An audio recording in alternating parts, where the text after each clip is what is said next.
اے نبی صلی اللہ علیہ وآلہ وسلم، اگر مسلمان عورتیں آپ سے بیعت کرنا چاہیں تو ان سے وعدہ لیں کہ اللہ کے سوا کسی کو شریک نہیں ٹھہرائیں گی، چوری نہیں کریں گی، بدکاری نہیں کریں گی، نہ اپنی اولاد کو قتل کریں گی، جھوٹ نہیں بولیں گی اور آپ کے احکامات کی نافرمانی نہ کریں گی، تو پھر آپ ان کے لیے استغفار کریں، بے شک اللہ بخشنے والا مہربان ہے۔ اے ایمان والو، لبیک، جن پر اللہ کا غضب نازل ہوا ان سے دوستی مت کرو، وہ تو آخرت سے مایوس ہو چکے ہیں۔ سورۃ الصاف شروع ہوتی ہے، مدنی صورت ہے۔ اے ایمان والو، لبیک، وہ بات کیوں کہتے ہو جو تم کرتے نہیں ہو، اور اللہ پسند فرماتا ہے ان لوگوں کو جو اللہ کی راہ میں سیسا پلائی ہوئی دیوار کی طرف صف باندھ کر لڑتے ہیں۔ پھر حضرت عیسیٰ علیہ السلام کی بشارت کا ذکر ہے کہ عنقریب تم میں نبی آخر الزمان جن کا نام احمد ہوگا تشریف لانے والے ہیں، اور کافر پھوکوں سے اللہ کے چراغ کو بجھانا چاہتے ہیں، حالانکہ اللہ اپنے نور کو مکمل کر کے رہے گا بے شک، چاہے جتنا ہی کافر اس کو ناپسند کریں۔ وہی اللہ ہے جس نے اپنے رسول اللہ صلی اللہ علیہ وسلم ہدایت اور دین حق کے ساتھ بھیجا تاکہ اس کو تمام دینوں پر غالب کر دے۔ اے ایمان والو، تم کو ایسی تجارت نہ بتا دی جائے جو تم کو دکھ دینے والے عذاب سے بچا لے، تم اللہ اور اس کے رسول اللہ صلی اللہ علیہ وسلم پر ایمان لاؤ اور اپنی جان اور مال سے اللہ کی راہ میں لڑو۔ اگر تم سمجھو تو یہ تمہارے حق میں بہتر ہے، وہ تمہارے گناہ بخش دے گا اور تمہیں جنت کے باغوں میں داخل کرے گا، اور یہ بڑی کامیابی ہے، اور اللہ اپنی مدد سے تمہیں فتح عطا کرے گا۔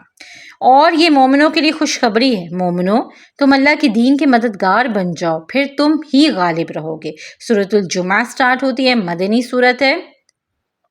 اے ایمان والو، جب جمعے کے دن اذان ہو جائے تو خرید و فروخت ترک کر دو اور اللہ کے ذکر کی طرف دوڑو، اور اگر تم سمجھو یہ تمہارے حق میں بہتر ہے، جب نماز ہو جائے تو پھر زمین میں جاؤ، اللہ کا فضل یعنی روزی تلاش کرو، یعنی اپنے کاموں پر چلے جاؤ اور یاد کرو اللہ کو تاکہ وہ کامیابی عطا کرے۔ سورۃ المنافقون، مدنی صورت۔ اے ایمان والو، تمہارے اور تمہارا مال تمہیں اللہ کی یاد سے غافل نہ کر دے، اور اگر تم ایسا کرو گے تو نقصان اٹھانے والوں میں سے ہوگے، اور تم اللہ کی راہ میں خرچ کرو اس سے پہلے کہ تمہیں موت آ جائے، اور تم کہ کاش مجھے کچھ مہلت مل جاتی اور میں کچھ خیرات کر لیتا، مگر اس وقت تمہیں ہرگز مہلت نہ دی جائے گی، اللہ خوب جانتا ہے جو تم کرتے ہو۔ سورۃ التغابن سٹارٹ ہوتی ہے، بہت فضیلت ہے اس کی، مدنی صورت ہے۔ وہی ہے جس نے تم کو پیدا فرمایا، پھر تم میں سے بعض نے انکار کیا اور بعض ایمان لے آئے، اس نے تمہاری کیسی اچھی صورت بنائی، اسی کی طرف تمہیں لوٹ کر جانا ہے، پھر تمہیں بنایا جائے گا جو تم کرتے تھے۔ ثلاثہ کمپلیٹ ہوتا ہے۔ اے ایمان والو، تمہاری بیویوں اور اولاد میں سے بعض تمہارے دشمن ہیں، بس ان سے احتیاط برتو، اور اگر تم ان کو معاف کر دو، درگزر کرو اور بخش دو تو اللہ بڑا بخشنے والا مہربان ہے۔ تمہارا مال، تمہاری اولاد دراصل تمہارا امتحان ہے، اور بہتر بدلہ تو اللہ کے پاس ہے، بس اللہ سے ڈرو اور جہاں تک ہو سکے سنو اور مانو، اور اللہ کی راہ میں اپنے فائدے کے لیے خرچ کرو۔ جس کے دل کو لالچ سے بچا لیا گیا وہی کامیاب ہونے والا ہے، اور اللہ کو اچھے طریقے سے قرض دو، وہ تمہیں بڑھا چڑھا کر بدلہ دے گا اور تمہاری مغفرت کر دے گا، اور اللہ بڑا قدردان اور تحمل والا ہے، وہ ہر چھپی ہوئی اور ظاہر بات کو جاننے والا اور زبردست حکمت والا ہے۔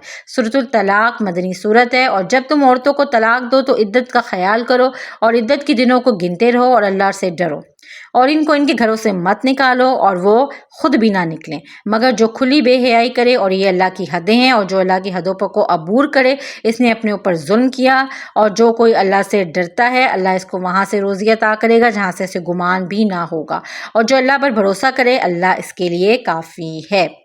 آپس میں ایک دوسرے کو نیکی سکھاؤ اور اچھا بدلہ دو، اور یہ قرآن ایک نصیحت ہے۔ سورہ تحریم، مدنی صورت ہے۔ شان نزول اس کا یہ ہے، ایک دن حضور پاک صلی اللہ علیہ وسلم نے ام المومنین حضرت زینب رضی اللہ عنہ کے ہاتھ سے شہد پیا تھا جو آپ کو بہت پسند تھا، مگر دو بیویوں کو رشک کی وجہ سے یہ بات پسند نہ آئی۔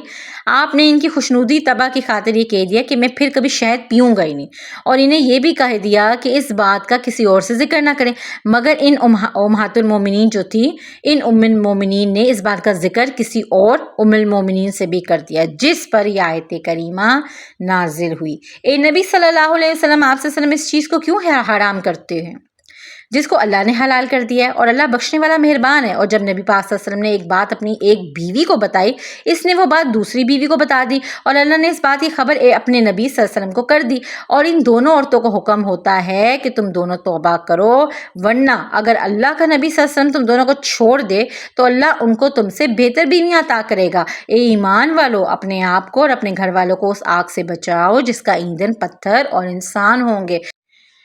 اور اس پر بڑے تند خو فرشتے مقرر ہیں، اور وہ اللہ کی نافرمانی نہیں کرتے بلکہ وہی کرتے ہیں جس کا انہیں حکم دیا جاتا ہے۔ اے ایمان والو، اللہ سے صاف دل ہو کر توبہ کرو، وہ تمہاری برائیاں دور کر دے گا اور تمہیں باغوں میں داخل کرے گا۔ بے شک اے اللہ کے نبی صلی اللہ علیہ وسلم، آپ صلی اللہ علیہ وسلم کافروں اور منافقوں سے سختی کریں اور ان کا ٹھکانہ جہنم ہے۔ اللہ دو عورتوں کی مثال دیتے ہیں، ایک حضرت نوح علیہ السلام کی بیوی کی اور دوسری حضرت لوط علیہ السلام کی بیوی کی۔ یہ دونوں ہمارے نیک بندوں کی بیویاں تھیں، مگر انہوں نے خیانت کی اور ہم نے حکم دیا دونوں دوزخ میں چلی جاؤ، اور پھر کوئی ان کے کام نہ آیا۔ اور دو ایمان والی عورتیں تھیں، اور دو اور ایمان والی عورتیں تھیں، ٹھیک ہے، دو جو تھی وہ کون تھی؟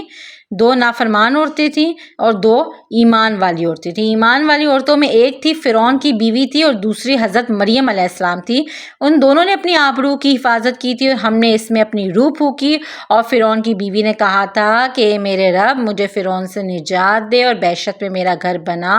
دونوں نے ہماری باتوں کو سچ جانا اور وہ دونوں بندگی کرنے والی تھیں۔ الحمدللہ سے پارہ نمبر 28 کا ترجمہ بھی کمپلیٹ ہوتا ہے۔ اللہ کا لاکھ لاکھ شکر ہے، ہمارے چینل پہ پورا فہم القرآن کورس ہم نے اس رمضان المبارک میں کیا۔ اللہ رب العزت اس کو قبول و منظور فرمائے، اس میں جو غلطی کوتاہی ہوگی اسے بھی معاف فرمائے اور ہم سب کی بلا حساب مغفرت اور بخشش فرمائے، اسپیشلی ان لوگوں کی جن لوگوں نے پورا کا پورا جو رمضان تھا وہ ہمارے ساتھ جو تھا وہ قرآن پاک جو تھا اس کا ترجمہ سنا۔ وما علینا الا البلاغ۔